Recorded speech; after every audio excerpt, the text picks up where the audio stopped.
Hi everyone, welcome. Thank you so kindly for joining us. Welcome to Green Apple Books on the Park. My name is Car Johnson. I'm the event coordinator for Green Apple. And tonight I am very glad to welcome Anita Felicelli for the release of her story collection, How We Know Our Time Travelers. Let's give a hand.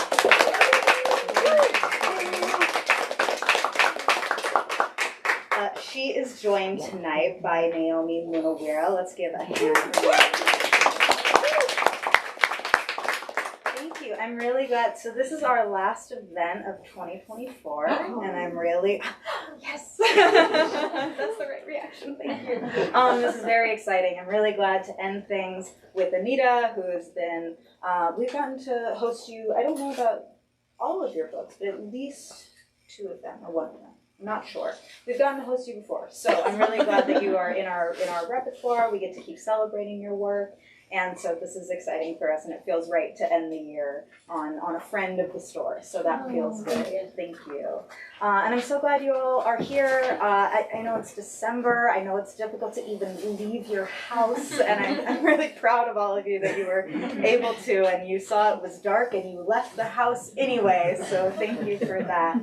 And thank you to everyone who is joining us online as well. We appreciate you wherever you are, whether you are in your house or not. We like that you are there and tuning in. I have very brief business before I let these 2 take over. Now is a good time to silence your cell phones. If you have not already, please do that. Oh, and lest I forget to mention, please do grab some refreshments. Now while I am talking is the perfect time to do that. You're welcome to them throughout the night, but now while you can kind of pay attention to like business and things like that is even better than like while our authors are speaking. Please do check out our full event calendar on our website. I know I just said that our season is ending for 2024, but 2025 is right around the corner, and we have a really great lineup already for January onward, so do check that out at greenapplebooks.com. The restroom is behind me. It is available after the event and not during the event for obvious reasons. If you need to know how to get there, do let me know, and I will gladly direct you there. We have copies of Anita's book at the front register. You can find them there. If you've been here before, you've certainly heard me say that when you buy books from us, not only do you support us as an independent bookstore, you support the writers who put so much work into making these books, and then you get to have a book, which might be the best part. And not to belabor the point, but the holidays are right around the corner. Yeah. And this is a nice opportunity to, I don't know, have a signed copy of a brand new book for a loved one or several. So just consider it. But truly, we always appreciate your support in whatever way it manifests. So thank you.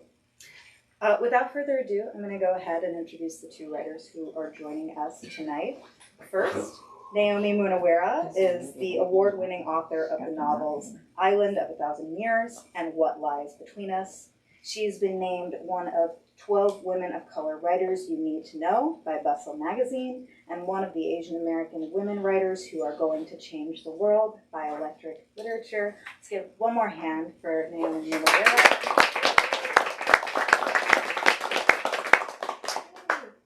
And last but most certainly not least, Anita Felicelli is the author of How We Know Our Time Travelers, as well as the novel Chimerica and the award-winning short story collection Love Songs for a Lost Continent.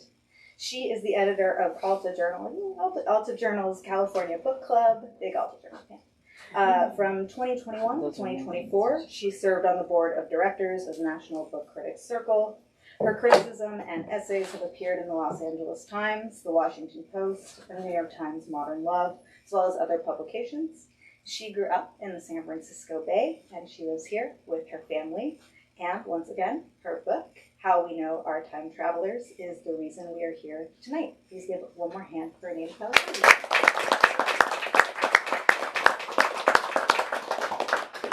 Hi, everyone. Can you hear me? Is that good? Yeah. Great. Welcome. Thank you for being here. As she said, it's a December night. It's wonderful to have everyone out. Anita, I so loved reading this book. It was so experimental and interesting, and what you did with time and love and climate collapse was just so innovative and brilliant, and I'm so thrilled to be here talking with you about it. All right, we're going to jump into some questions really quickly. The first one, just to get us started, what makes you excited about the short form? I'm actually just excited about all kinds of writing, period. But I think what's special about the short story form is the intensity. And I really, as an intense person, I really love this ability to like scrape away the things that seem superfluous, and the opportunity to kind of experience a kind of transcendence through the short story where you're very transformed, but it's very compact. You can sit there and read through it and hold a very large experience in your head while you're, spending less time actually involved in it. And I think there's something magical about that. Yeah, you're one of these, like, I think rare people that can do short story and novel. How does it feel to sort of like go back and forth between those, or what's one against the other? Yeah, I think there's kind of a luxury to novels. I don't know if you find this as as a novelist, of just like being able to bask in another world. It's everything. It's not just that intense feeling, but also being in another world, transported to another world in a very full kind of way. Mm-hmm. And I think you also, like, it's nice to be able to take your time to build that longer form world. And I called it superfluous when I was describing short stories, but when I'm describing novels, I think there's something like comforting about being completely involved in the world of things, where not every single thing has to matter, and you get to like be more at a normal living pace, where you are completely immersed in someone else's psychology as they move through the world, as opposed to like the short story, you hit it and you get out in a lot of times. Mm-hmm. So the short story is like this little contained box. Yeah. Maybe? Yeah, I think so. I think it's a container for your intensity, and so I think people who like that sort of like just this like spike or just like this kind of head rush feeling. I think like Emily Dickinson called it, the top of your head being taken off. I think that actually applies to short stories as well. Mm-hmm. But with a novel, you don't necessarily become friends with a character, but you become very, very interested in the character and how they see the world, and you're okay to luxuriate in that, someone else's life. Mm-hmm. Did she say that about poetry? She said it about poetry, but I'm saying it about short stories. Yes. I'm just appropriating her. Hell yes, let's appropriate away. That's what she's there for. Tell us about the journey of this book, from like the very spark of conception to completion. Yeah, so I don't typically start thinking, I'm going to write a collection. I just get ideas for stories, and then I take the time to write them down and revise them or not. Mm-hmm. So this one, I think, started when I was at the Tin House Writers Workshop in the winter of 2019. And it kind of directly inspired on an image level the first story in the collection, Until the Seas Rise. And I don't know why, it was like actually just this gorgeous night, and I was walking around and I was thinking of a tsunami because this is what my mind does. And so I was thinking about the tsunami, and I was thinking about, in high school we used to go to Davenport Beach. I grew up further south in the Bay Area. And we would go there and you could have bonfires, and, I've had conversations with young people since who are not able, they're not able to do that because there's so many more regulations on how you use the beach now than there were in the 80s. And so that was all kind of like a stew. And I thought, what if this young woman is living through climate collapse and has never found love, and there's a tsunami warning, and like, what if she stays on the beach? So that was where that idea came from. But once I wrote that, I was actually sort of obsessed with climate change for a long time, as I'm sure many of us have been. It's not real. I know, right? I know. This is just my little made-up world, and so to deal with that. Yeah, I know. So I had started to get really obsessed with that. I think probably because of how the Trump administration was handling climate, and so I think. I tend to write out of something has to really like bother me for me to want to write about it. I don't tend to write like happy, you know, I have to be bothered and need to like exorcise something in some sense. So I started writing a bunch of stories about climate change, but what I noticed while I was writing them was that actually they were more about time. And like, you know, I think through the whole Trump administration, I was thinking about like, I need to go back to like the 80s, the 90s. This is not like an acceptable place to be. And I actually had the thought that he wouldn't, you know, leave the White House the first time. And so like for me, the future was not the place to be either. But yeah, so I noticed actually that the obsession, even though it looked like it was about climate change, the obsession was really about time and reality and how love transforms the way we see things in connection with the progression of time and aging and all that sort of thing. So once I realized that, I started to focus more on explicit time travel stories. And so from there, I built a bunch of stories about time travel, and I decided, oh, this is going to be a collection after maybe 5 stories.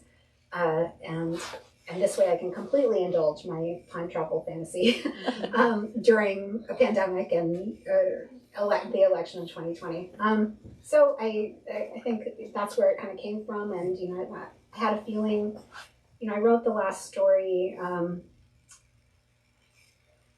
I think maybe a month before election 2020. And then when that turned out that Biden won, which I hadn't actually expected, I was still expecting Trump wasn't going to move out of the White House. So it was still weighing on me, but I thought, oh, I can breathe a little moment here and work on this other story, you know, rather than continue in this very dark place, which is where these stories came from.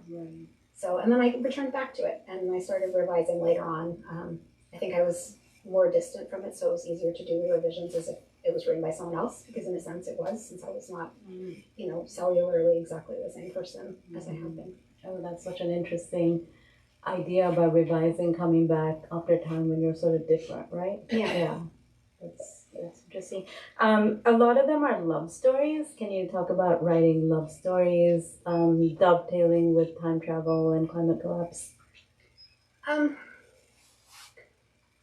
You know, it's actually a hard one because I think I just write love stories. Okay. I think all of my stories maybe are love stories. At least in my first collection was also a lot about love and loss, and I think I'm just obsessed with that.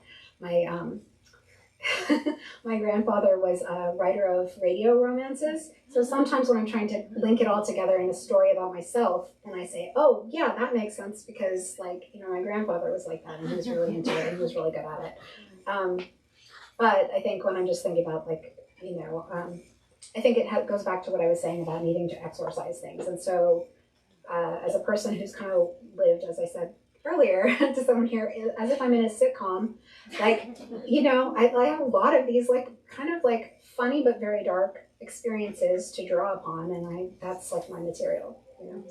So I think the way that I was transforming it specifically for this collection was thinking about what's actually important in the context of climate collapse, autocracy, fascism, you know, all these very dark things. And like, you know, is it time to become hopeless in my sort of immediate life? Yes, it's time to be very, very hopeless.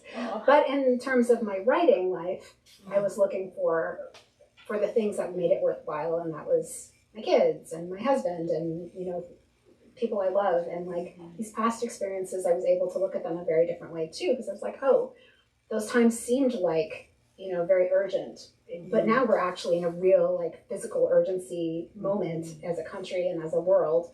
And so I just, those things got tweaked in my mind and came out as a series of love stories. Beautiful. You've mentioned exorcising a couple of times. Do you think about writing as exorcising the darkness? Is that part of it? I think so. I think stories for me are kind of containers for whatever feeling that's a lot to have to live with in the moment. And like, I think, you know, I happen to use the word exercise, but I could have just put it as like, you know, in real life you have to go around like being nice and polite to people, and I enjoy that a lot, and I actually prefer when people are nice and polite to me. So you know, I understand that as like a civilization, you know, we kind of have to go around acting like this. But I think like most people have like, you know, very big inner lives where more dramatic things happen than they're revealing constantly. And so I see storytelling for me as finding containers for things that are dark, dark that you might not talk about in direct kinds of ways, like the fear about climate change. Like I'm not running around, talking to people, oh, I think we're going to be done for, when, a year from now, when all the climate regulation is removed, right? So I'm not going around saying that, but I'm putting I'm making a container for those feelings where they can play out in ways that make sense for what they feel like, right? So like genre bending, surrealism, all those things are ways of taking real painful or interesting or bizarre feelings and putting them in a place where the genre sort of speaks on its own of the weirdness rather than you having to like explain things in an expository fashion. Right, and then doing it within the container of the short story, it's manageable in a certain way. Yeah, definitely. You have that intense, moment, and you want to produce this other feeling in the reader, and it's a controlled experiment. Yeah. Okay. I want to get into specific stories. So, The Lodger was one of my favorites. Maybe you can tell us a bit about it. Is it a ghost story? Is it a grief story, or both? Or tell us about it. Yeah. I think it is both. I don't want to say both. So it's about this very religious mother who has 3 children. Her husband has gone to Antarctica, and as she's living in her house, she realizes someone else is in the house with them, and she thinks that her husband must have let it out to a lodger because she doesn't imagine that some stranger has come into the house and taken it over. But as time goes on, that person never comes out of the room. You can hear that person moving around. There are signs of life in there, but they're not responding to anything, and she can't actually go into the room because it's locked. And sort of a hysteria develops around it as it would, because if someone has taken residence in your house, that's, so I was kind of thinking of it, again, kind of in genre terms of like a locked room mystery, or, where you don't know how this sort of crime of squatting has been committed. But also as a poltergeist story in a sense, right? Because you're hearing things moving around. I borrowed a lot from those kinds of sensations to make it. So it was like kind of a fusion of those two things. But I did an interview with Jane Chabatari where she asked me some question about that, and I suddenly realized, I wrote this, October 2020, and that was when I thought that Trump might win or might not leave, even if he didn't win. And then I thought, I was kind of like responding to this fear of the person that doesn't leave. Oh. And you really want that person to leave in a kind of a desperate way. You start to get more and more agitated, but they just don't go. So that's where that story came from. It doesn't sound like what we're living through at all. Right? Sorry. Just won't leave. Yeah. Yeah, I really love that story, and was there like a specific spark, like a specific thing you read in the news or anything like that you took and made into that story, or was it just a larger idea of it? Yeah, I don't know how that happens, and I've been really trying to think of like false answers that will sound really logical, not for you specifically, but for all interviewers. Yeah. And I think, I came into it really with like, what if there's a person who doesn't leave? It's always like with me a what if, right? Yeah. What if this happens? And then it just built from there. And a lot of times, stories just come to me kind of not fully formed because I'm still willing to tweak them to make them work or whatever. But a lot of the times, like that story, it just came to me as, I was a lawyer, and like the concept of adverse possession is very interesting to me, that you can suddenly take over a property that's somebody else's by just staying there and refusing to leave. Mm-hmm. So I think, all those kinds of things from my life sort of coalesced into this story. And then I wrote it down. The other one I really loved was Keeping Score. Can you talk about writing that story?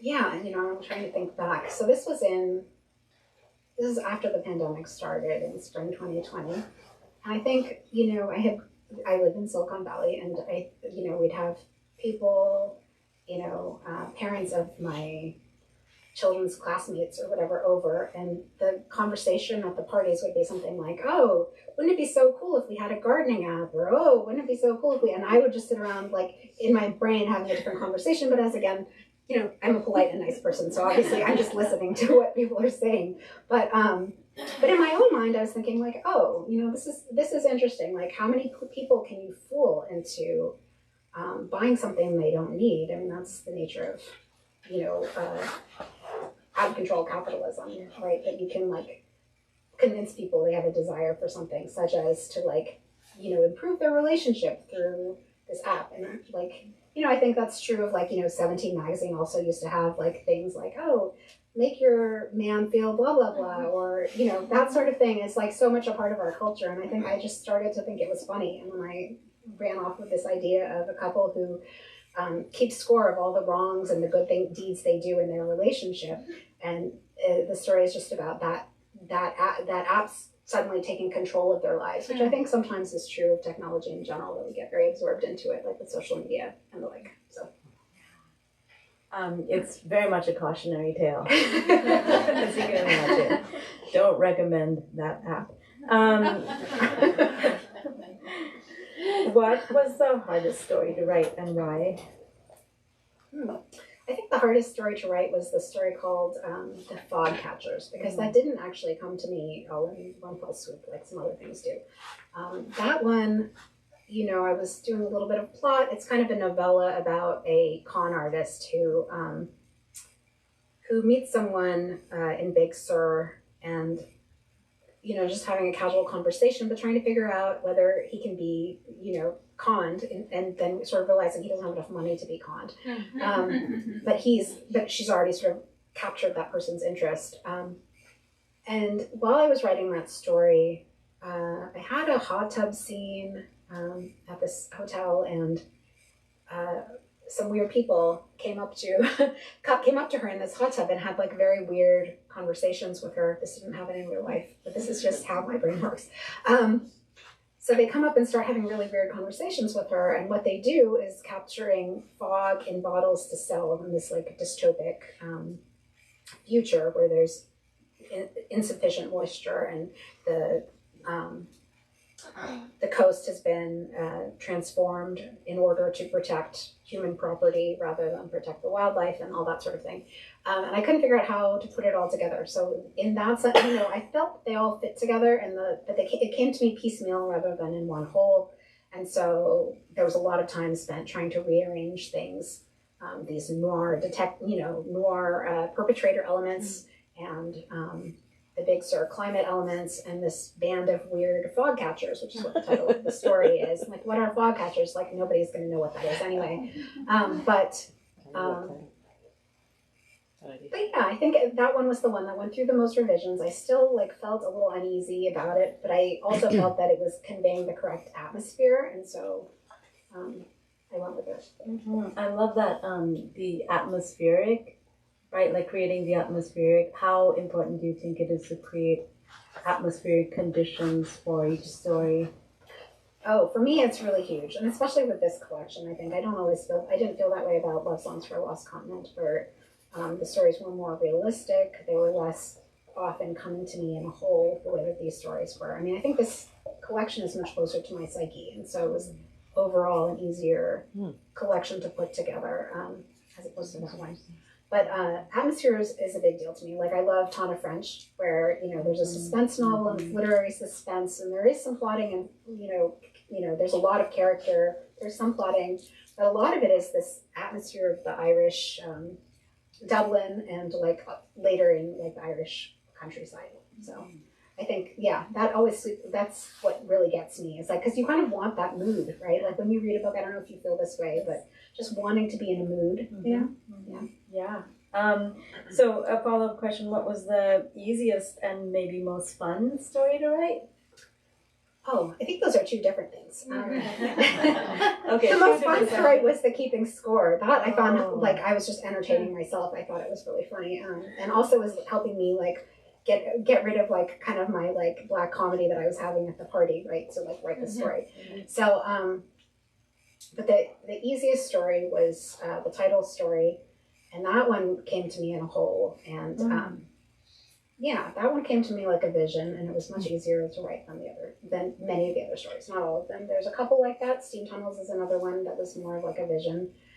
And that's about some girls who get lost in the steam tunnels under the University of California campus. There are actually steam tunnels there, and I've been mulling that over for years and years because I found that out because my friend was in a class with someone who had actually been down there, and she told me about it, and I was like, oh, I want to go, but I never could find anyone who knew how to go there.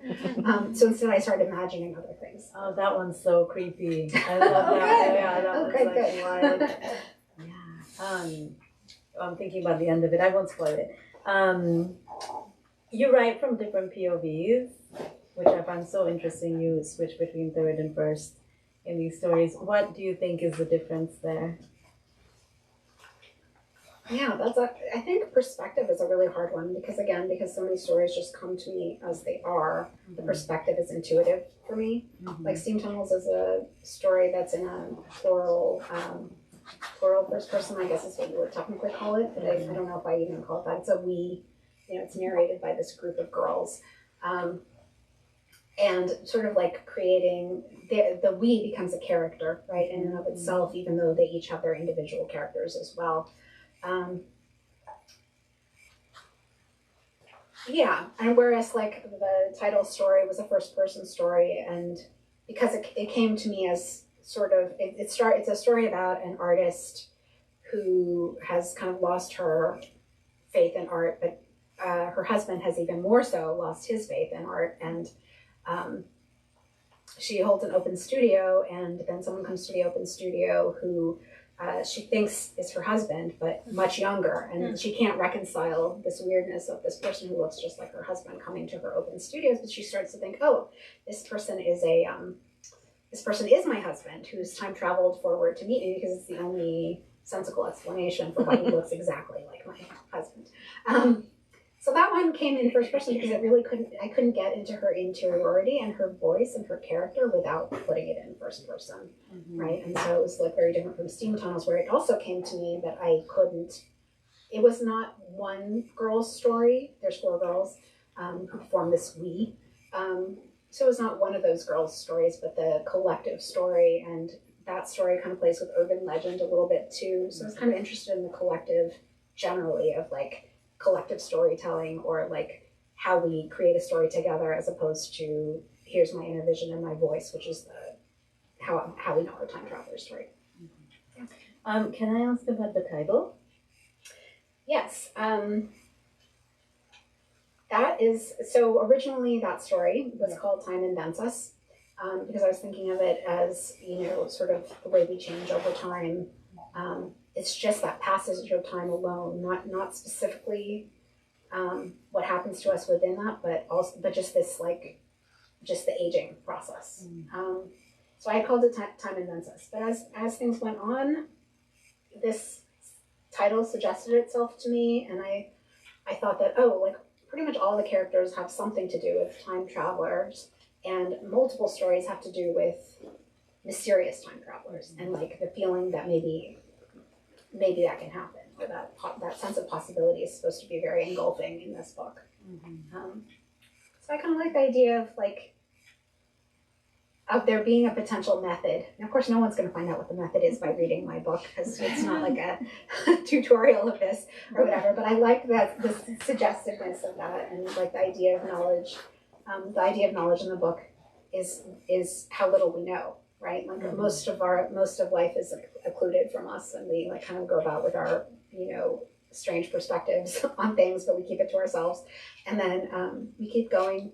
And fog recurs in the book because of the sense that fog obscures so much, but you still see little outlines, right? And I think this is true of knowledge and epistemology, and like how we know things is not. There's something about it that's fishy, right? Like, because we don't actually know. When we read things on social media or whatever, and there's an article, and we are, years back, we were primed to be like, oh, this must be true because it's coming from, an outlet online that calls themselves a magazine, and that kind of thing. But now there's so much information that we can't actually sort through all of it, and we don't have the education. Most of us are very specialized. Our society is a very specialized, corporatized society, and most of us don't have sufficient information to really form solid conclusions. And so, like, how would we even know, if someone was a time traveler or not? So it's that sort of mystification is really interesting to me in how we go about our everyday lives, because we make a lot of judgments very quickly, and those things are not necessarily true, or they might not even be true tomorrow because of how time unfolds other things, other pieces of information. Like the truth is always like sort of slipping under our feet. Right. Difficult to hold on to. I think, okay, let's see. Did you want me to read something? Yeah, I'd like to hear. What do you think I should read? Oh, that's a great question. Sorry, I'm putting you on the spot. Let's see. I love maybe the beginning of Keeping Score, since we talked about it. What do you think? Sure. Does that make sense? I haven't read it ever before aloud, so you'll all bear with me, I hope. This is a story about the app that the couple are using to track, how they're doing in their relationship. Maybe the beginning or later. No, I'll read from the beginning. Because then otherwise I have to explain a lot. Yeah. So Keeping Score.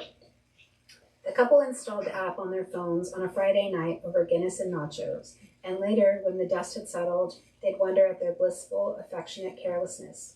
Why hadn't they known? John microwaved shreds of sharp cheddar cheese in a Pyrex dish, while Angelina sat cross-legged on the couch, watching the crimson icon as it slowly appeared on the cell phone screen. A small square, morphing from black to color, the sun rising.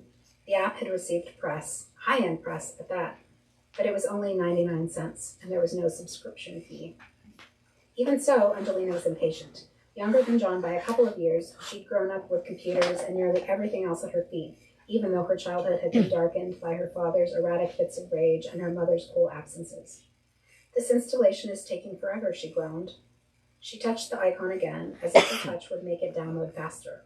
She knew it was futile, and yet there was something satisfying about the extra touch, the delicate press of a fingertip, just as there was pleasure, the electric jolt of dopamine in repeatedly pushing the button for a green light, when the red light at an intersection seemed to be taking too long. She touched the icon again. Her nails needed a fill, and she wondered if John, so preoccupied by his own appearance, had noticed or cared.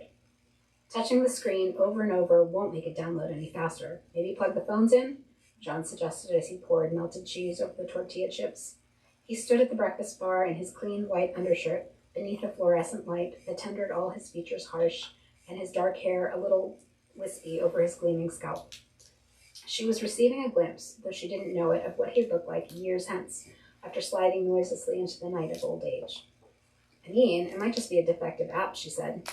Would all your friends be installing it if it were defective? He asked reasonably. A headboard upstairs began thudding gently against the drywall, their neighbors having sex. She plugged the cell phones into an electrical outlet and turned on a jazz record. Pharoah Sanders' sheets of sound drowned out the persistent beat of the headboard. He carried the nachos out of the kitchen on a platter. The tortilla chips, stuck up at all angles like sails, were piled with roasted red peppers, jalapenos, fresh cilantro, leftover roast chicken. He set them on the crate they used as their coffee table. He smiled, gesturing at the phones. How ridiculous are we? So absurd. She thought quickly, not wanting him to change his mind about installing the app.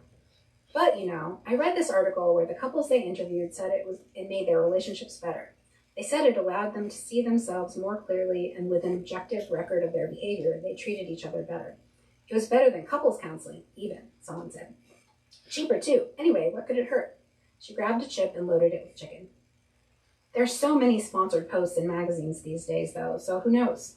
God, I know, right? And no doubt this was made by awful tech bros. Maybe we're stupid for downloading their app and giving them more money. She picked up her phone from the frayed arm of the couch and glanced at its face. Anyway, it's ready. They touched the screens in time with each other, a toast. The app was modestly designed. A brown, crinkly paper background with dark red.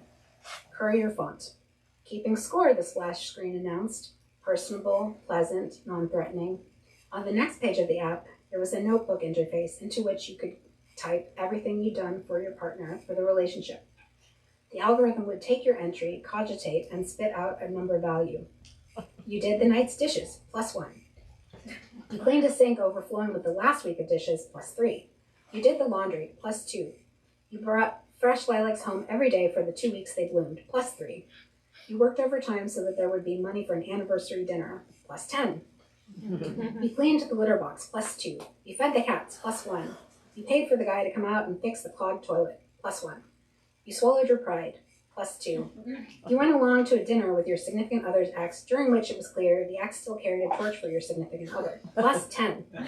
You baked a cake, +5, and frosted it in buttercream, +10. You roasted a chicken, +3. You are your minor but noteworthy criticism in order to protect your partner's ego, +7.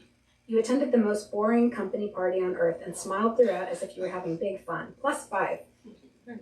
The app didn't limit itself to quantifying love. There was also a button that took you to another page on which you could record anything your partner did that pushed you over the edge. The algorithm would process a partner's complaint and subtract from the existing record of love. You lost varying numbers of points for every relationship failure. Your partner forgot to put the toilet seat down, -1. Your partner forgot to pick up paper towels, -1. Your partner allowed his OCD to overwhelm him so that he reorganized the shelves until you couldn't find anything and had to buy the lost items again, -5. Your partner refused to watch that art house film with you, -2. Your partner hung up without saying I love you, -3. Your partner threw out a sentimental memento because it was taking up too much room on the mantelpiece, -3. Your partner threw out mail in a big batch and missed your paycheck buried within it, -5. Your partner failed to do the dishes, -1. Your partner failed to write a love note and pack it with the sandwich and chips in the brown paper bag lunch, -1. Your partner cheated on you with a stranger, -50. Your partner cheated on you with your best friend and his wife, -100. You know I'm going to win this, spoken with the brash overconfidence of a former jock, not fully cognizant that the glory years were behind him. He kept scrolling. Oh, please. She grabbed a cheese-covered dip and threw it at him.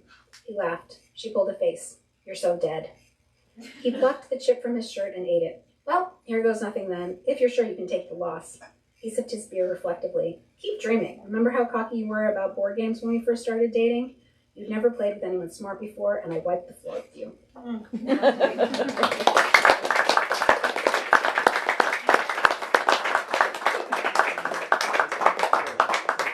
think I just have time for like one more question, which is, well, it's a two-parter about what is the hardest thing about writing and what is the best thing about being a writer. What is the hardest thing about being a writer? What's the best thing about being a writer?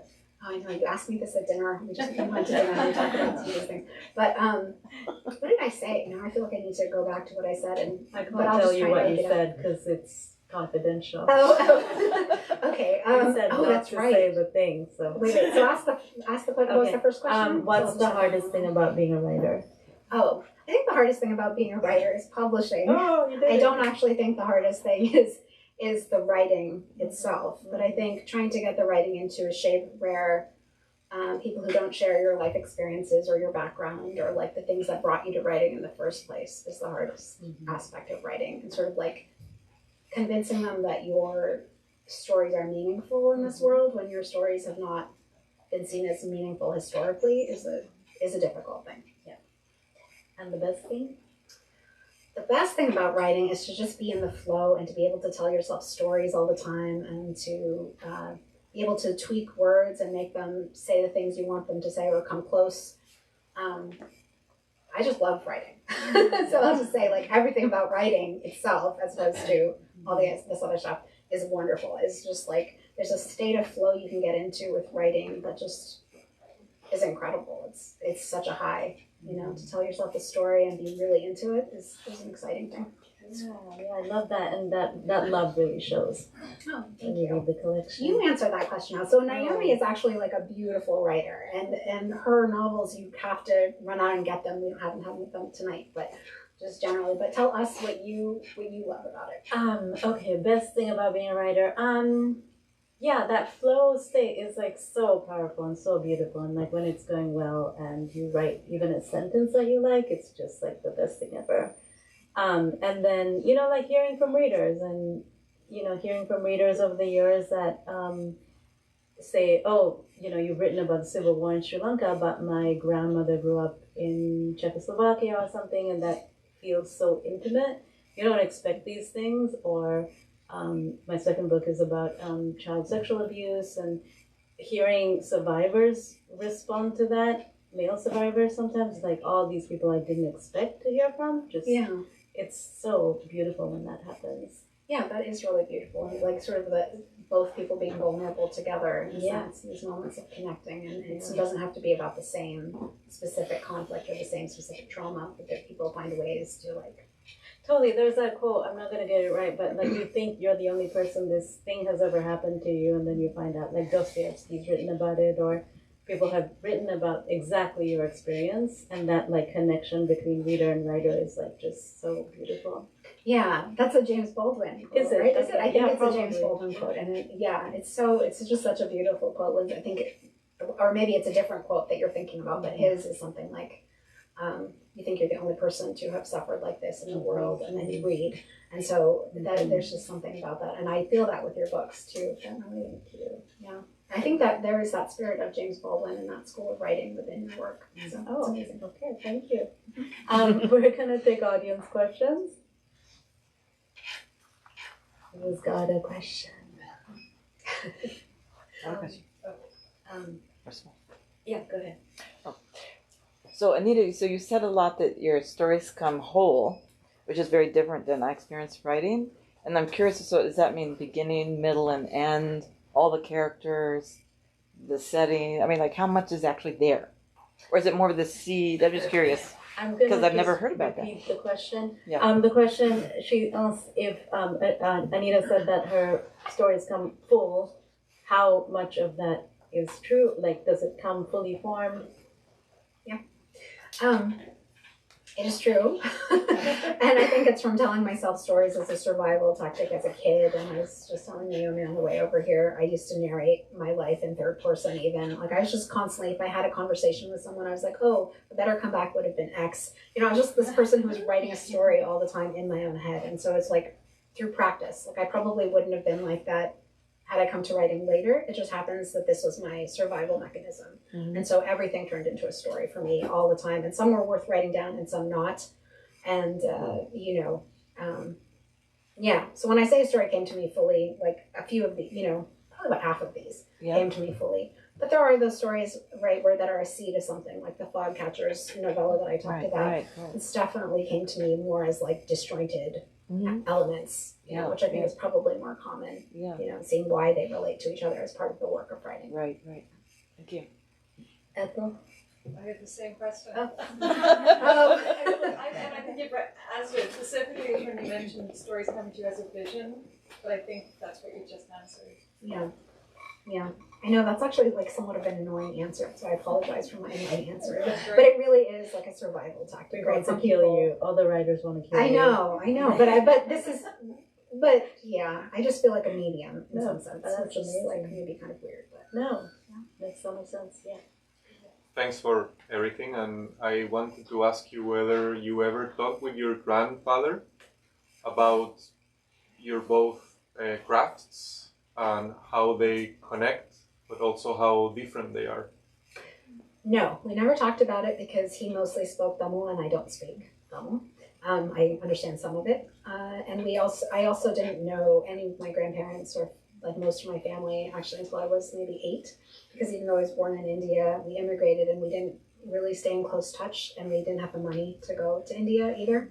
So in a lot of ways we were strangers to each other, which I think is why when I found that out from my dad years later, probably my grandfather wasn't even alive at that point, but I like to dig out stories from my dad because he's a good storyteller. And so then I think I started to invent a story about myself, trying to make a connection because I didn't have one, right? I didn't have family, I didn't have those stories directly from the people. So I had to sort of invent in order to invent a lineage for myself.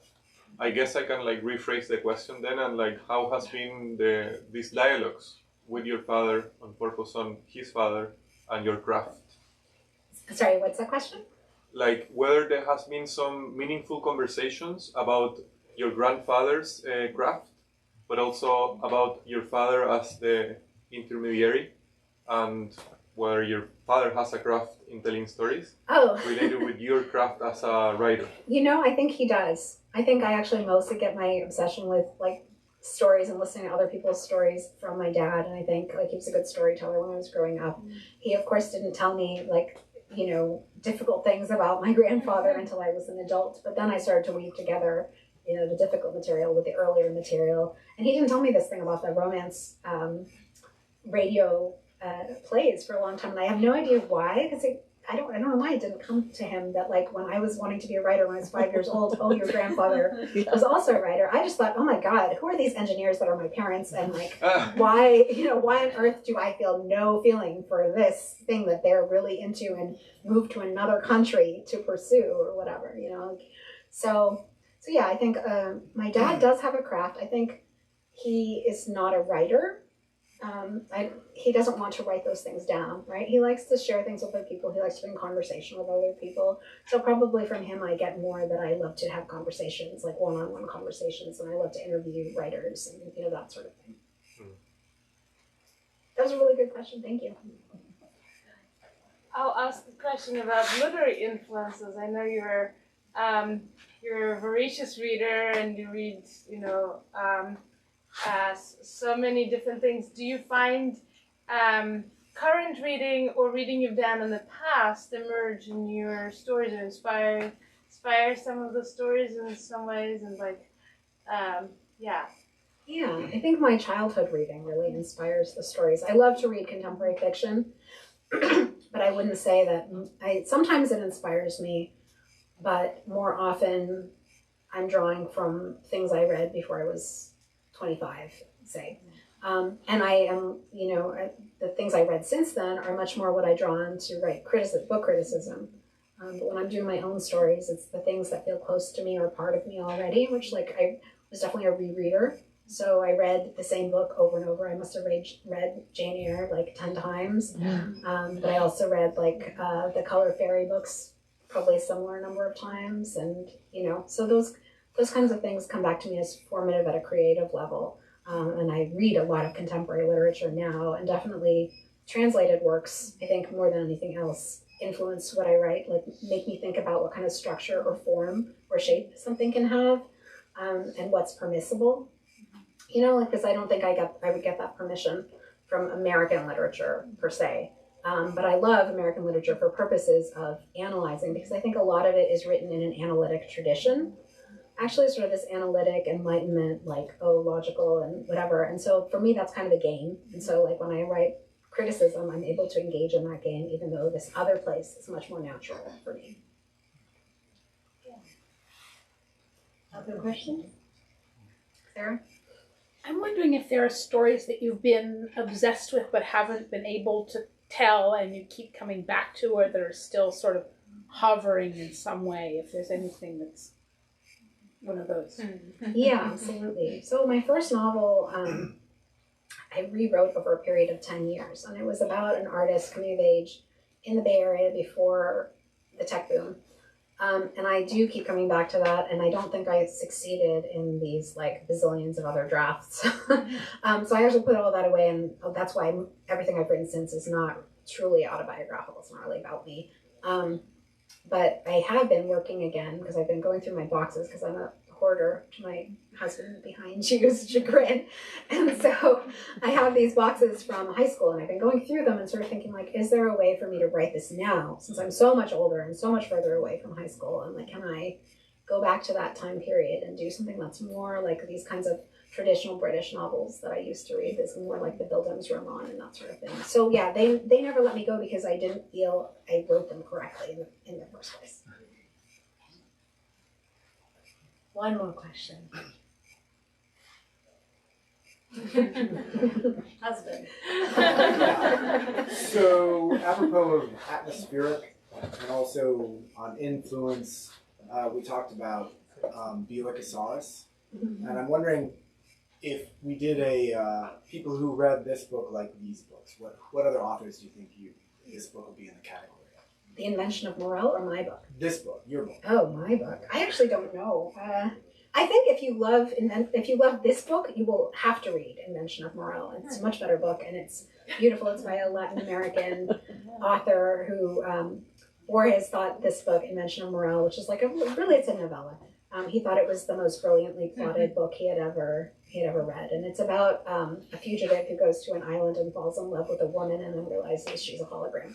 Anyway, so but within that, with this book, I think if you read Cortazar's stories, I think that there's some confluence there. I think Anna Kavan's Ice is very much in conversation with my work on climate and also just the atmosphere. Like some of my stories have a paranoid kind of atmosphere that her work also has in Ice. And she had a book that was kind of similar to it, Mercury, that I've been reading, and they all kind of fit together with this sort of where the atmosphere and the language is more powerful than the specific things that are happening, because there's a kind of a chase and like that propels you forward, but it's not an intricate sort of world building exercise the way normal speculative fiction is. Great, thank you so much. Thank you for coming out.